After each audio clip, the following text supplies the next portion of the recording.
with another edition of Get Twisted with Mr. Mike. Today we're going to be learning how to make a cobra snake. Now I get a lot of jokes about the snake. People say, oh, you blow it up and you're done.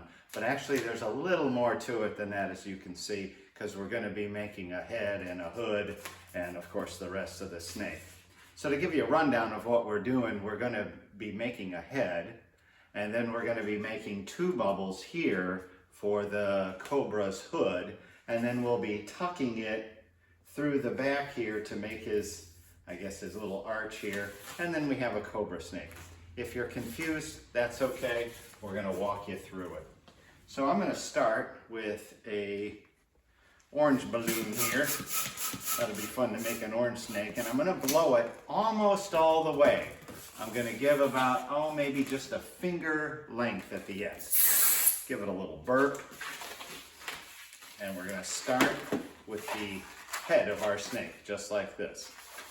Then we're going to make two bubbles, about maybe 4 inches each. A 4-inch bubble, another 4-inch bubble, and we're going to be twisting this crease into this crease, just like this. Now, if you stop now, you can actually take a break. Kind of looks like a dog or a rabbit right here.